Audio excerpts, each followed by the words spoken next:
નમસ્કાર, આપ જોઈ રહ્યા છો નેશન પ્લસ ન્યૂઝ. હું છું આપની સાથે હિરલ પંડ્યા. નર્મદા જિલ્લાના સાગબારા તાલુકામાં જંગલની જમીન પર ખેડાણ કરવાના મુદ્દે વન વિભાગ અને સ્થાનિક ગ્રામજનો વચ્ચે ફરી એકવાર ભારે તણાવપૂર્ણ માહોલ સર્જાયો છે. સાંસદના આહવાન બાદ ખોપી અને હલગામ પાડી સહિતના ગામોમાં ખેડૂતો વર્ષોથી ખેતી કરતા હોવાના દાવા સાથે ખેડાણ કરવા ખેતરે પહોંચ્યા હતા, જ્યાં વનકર્મીઓ અને ખેડૂતો વચ્ચે ભારે ઘર્ષણ અને તૂતુ મેમેના દ્રશ્યો સર્જાયા હતા. નર્મદાના સાગબારા પંથકમાં ખોપી અને હલગામ પાડી ગામના ખેડૂતોનો દાવો છે કે તેઓ વર્ષોથી આ જમીન પર ખેતી કરવા આવ્યા છે. સાંસદ મનસુખ વસાવાના આહવાન બાદ ગ્રામજનો આજે જમીનનું ખેડાણ કરવા પહોંચ્યા હતા, પરંતુ વન વિભાગ અને પોલીસ તંત્ર દ્વારા સઘન બંદોબસ્ત ગોઠવીને ખેડૂતોને ખેડાણ કરતા અટકાવવામાં આવ્યા હતા. ખેડાણ અટકાવતા જ વનકર્મીઓ અને પોલીસ કાફલા અને ઉશ્કેરાયેલા ગ્રામજનો વચ્ચે તીખી બોલાચાલી અને ઘર્ષણ સર્જાયું હતું. ભરૂચના સાંસદ મનસુખ વસાવા ખોપી ગામના ખેડૂતોના સમર્થનમાં આવ્યા છે અને જમીન ખેડાણના મુદ્દે ખેડૂતોના હકની વાત કરી છે. મતભેદો ટાળવા માટે અમારા પૂરા પ્રયાસો છે.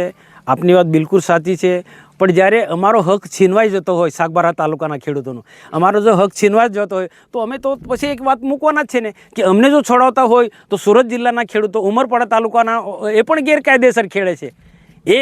જેમનું ખેડાણ આવું હતું એવું ખેડાણ એમનું છે, તો અમને જો સાગબારા તાલુકાના ખેડૂતોને જે ખેડાણ અટકાવે તો આમનું પણ અટકાવો. એ તો વાત તો છે, અને એના માટે અમે સત્યાગ્રહ કરીશું. અમે કરીશું ભાઈ, આમને અટકાય છે તો આ પણ બંધ કરાવો.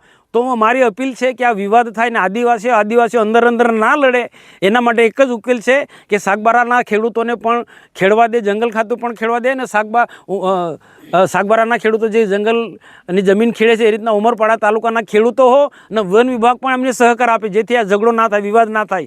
અને ઉમરપાડા તાલુકાના આદિવાસી ખેડૂતોને પણ મારી વિનંતી છે કે આમાંથી આદિવાસીઓને લડાવવાના ફોરેસ્ટ વિભાગના ધંધા છે, અને આ જમીન આમની પાસે છીનવી લીધી.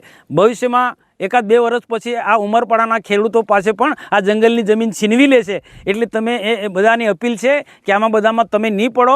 સાગબારાના ખેડૂતો વર્ષોથી ખેડે છે તમારી જેમ, તો એમને ખેડવા દો.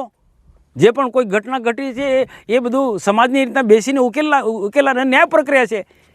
તો પછી આમાં ખેડાણ બાબતમાં તમે નહીં અટકાવો. ખેડાણ બાબતમાં તમે નહીં, વર્ષોથી ખેડે છે તમારી જેમ, સુરત જિલ્લાના ઉમરપાડા તાલુકાની જેમ. અને જો આમનું હક છીનવાઈ જશે તો પછી અમે પણ, આ લોકો પણ ચૂપ બેસી નથી રહેવાના. એ પછી તમને છોડાવશે અને સરકારની ફોરેસ્ટ વિભાગની ફરજ થઈ પડશે. જેમ આ સાગબારાના ખેડૂતોને અટકાવી દીધું ખેડાણ, એ રીતના ઉમરપાડાનો પણ અટકાવો. એ રીતના અમે પણ દબાણ લાવીશું. તો પણ આ ઝઘડો થશે આદિવાસીમાં, તો આદિવાસીમાં ઝઘડો નહીં થાય એના માટે કોઈ મધ્યસ્થી બને, અને ખાસ કરીને ફોરેસ્ટ વિભાગના વડાઓ મધ્યસ્થી બને, અને જેમ ઉમરપાડાના આદિવાસી ખેડૂતો જંગલની જમીન ખેડે છે એ રીતના સાગબારા તાલુકાના આદિવાસી ખેડૂતોને પણ જંગલની જમીન જે વર્ષોથી ખેડતા આવ્યા છે 2002થી, એમને ખેડવા દેવી જોઈએ. અત્રે ઉલ્લેખનીય છે કે ખોપી ગામે હાલ વન વિભાગ અને પોલીસની ટીમ દ્વારા ચુસ્ત બંદોબસ્ત ખડકી દેવામાં આવ્યો છે અને પરિસ્થિતિ પર નજર રાખવામાં આવી રહી છે.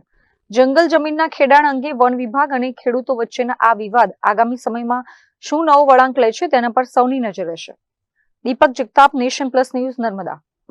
સમાચારોના સતત અપડેટ મેળવવા માટે અમારી નેશન પ્લસ ન્યૂઝની યુટ્યુબ ચેનલને સબસ્ક્રાઇબ કરો, બેલ આઇકન દબાવો અને જોડાયેલા રહો ફેસબુક, ઇન્સ્ટાગ્રામ અને ટ્વિટર પર.